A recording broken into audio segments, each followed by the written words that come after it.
আমরা যে self sponsorship ভিসাতে আসব, অর্থাৎ এই ক্যাটাগরিতে যদি আমরা অ্যাপ্লাই করতে চাই, আমাদের আসলে ফাইন্যান্সিয়াল ফান্ড অর্থাৎ আমার কত টাকা ব্যালেন্স হিসেবে ব্যাংকে দেখাতে হবে। খুবই একটা ভালো প্রশ্ন। এই প্রশ্নটা সবসময় আছে, কারণ অনেক যারা স্টুডেন্ট আছেন বা অন্য কোনো ভিসা ক্যাটাগরিতে আছেন তারা আসলে জানেন না, একটা অ্যাম্বিগুয়াস সিচুয়েশনে আছেন, ভেগ একটা সিচুয়েশনের মধ্যে আছেন আসলে কত টাকা লাগবে স্পন্সরশিপ ভিসা, আমি একটা বিজনেস খুলবো হয়তো অনেক টাকা লাগবে।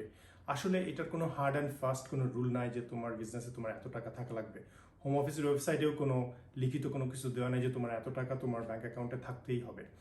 বাট আমরা লয়াররা একটা শব্দ সবসময় ইউজ করি, রিজনেবলনেস। একটা জিনিস, একটা বিজনেস খুলতে হলে ডিপেন্ডস আপনি কি ধরনের বিজনেস খুলতেছেন, আপনি অনলাইন বিজনেস নাকি রেস্টুরেন্ট বিজনেস নাকি আইটি বিজনেস, ডিপেন্ড করবে কোন বিজনেসে কেমন ফান্ডিং লাগে।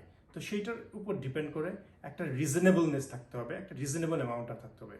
তো আমরা সাধারণত বলি অন অ্যাভারেজ 25,000 বা এরকম কোনো কিছু যদি আপনার অ্যাকাউন্টে থাকে, সেটা বেটার হয় হোম অফিসকে পারসুয়েট করার জন্যে, ভিসাটা নেওয়ার জন্যে, স্পন্সরশিপ লাইসেন্সটাও ওপেন করার জন্যে। কারণ ওরা দেখবে, অ্যাসেস করবে যে বিজনেসটা চালানোর জন্যে পর্যাপ্ত ফান্ড আছে কিনা। আর এই ফান্ডটা কিন্তু আপনাকে হোম অফিসকে দিতে হবে না, এই ফান্ডটা আপনার বিজনেস অ্যাকাউন্টেই থাকতে হবে, যে আপনি এই ফান্ডটা দিয়ে আপনার বিজনেসকে রান করবেন, বিজনেসের জন্য খরচ করবেন। তো আপনি লুজার হচ্ছেন না, এই টাকাটা আপনার বিজনেসেই থাকছে। যদি এরপরও আপনাদের কোয়েশ্চেন থাকে, অবশ্যই আপনারা কোনো কিছু জানতে চান, আমাদের এই ভিডিওর কমেন্টে আপনি প্রশ্নগুলি করুন, আমরা আমাদের ব্যারিস্টার স্টাফের কাছ থেকে জেনে এই প্রশ্নের অ্যান্সারগুলি আপনাদেরকে পৌঁছে দেব।